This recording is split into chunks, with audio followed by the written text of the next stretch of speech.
The civil unrest between the State of Israel and her Arab neighbours, the Palestine has claimed lots of lives and properties from both sides. This is happening due to the claim of ownership of the land.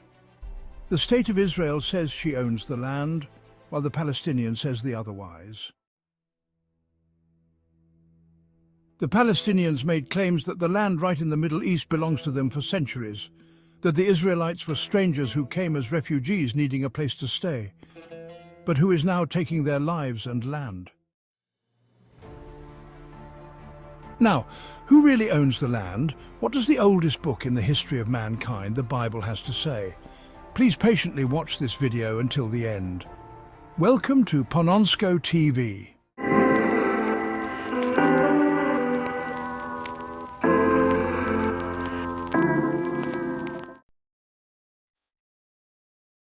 The Bible is that one such book that tells us in detail how the nation of Israel came into existence by the couple who gave birth to their ancestors.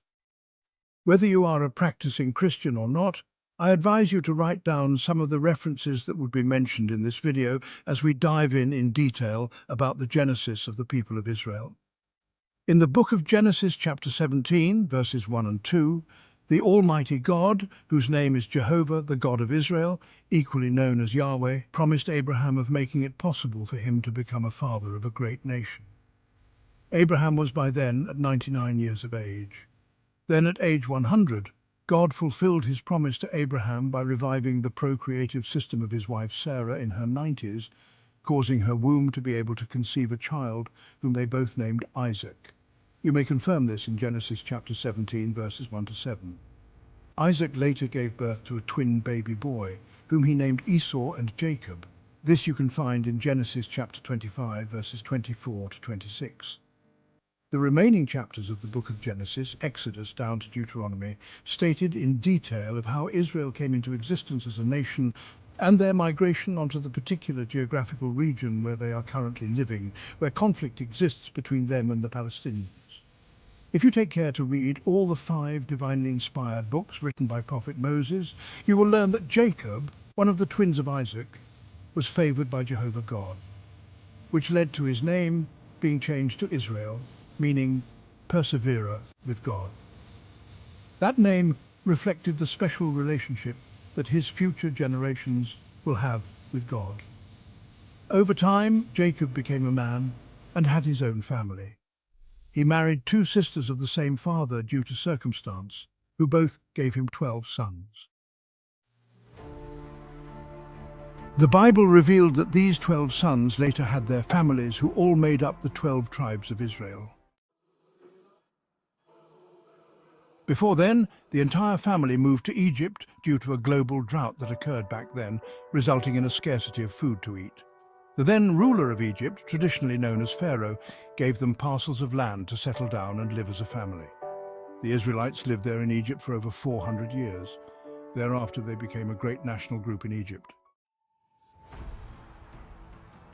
They were later helped to escape from Egypt via God's intervention when the then ruler of Egypt began oppressing them severely. Now comes the question, how come about the nations of Israel's claim of the same land that had been occupied by the Palestinians as theirs? The answer lies in God's promise to Abraham in Genesis chapter 17, where Jehovah God the Almighty, the creator of the earth and the entire universe, promised to give the said land in question to Abraham, while Abraham was living there under tents as a foreign resident. God promised to give this land to his offspring or future generations to come. That promise got fulfilled when Yahweh rescued the nations of Israel from the oppressive yoke of the Egyptian tyrant authorities. As a nation organized into groups, they marched through the wilderness of the Arabians, overcoming challenges and all odds. They finally arrived at the same land Jehovah, their God, promised their great patriarch Abraham some 4 centuries back after 40 years. When they arrived, they chased out the former inhabitants of the land who were called Canaanites, then annihilated some others. All of these they did by God's approval and direction. Thereafter, each tribe got a share of the land as promised to Abraham. Then, How come the modern-day state of Israel fights a war with Palestinians over the ownership of the land? The reason was that the Israelites were captured in a war against the invading Roman army during the 1st century CE, leading most of them to be scattered over the world. It was until during the 19th century that the British and Americans helped some of the Jewish people to return back to this same land in order to recover their lost lands to the Palestinians, while a greater number was away in exile. On the other hand, trying to achieve this will, without doubt, lead to conflict with the existing inhabitants of the land. If you find this video informative, kindly press the subscribe button and turn on your notification button, and feel free to drop a comment in case you have a question. See you in my next upload.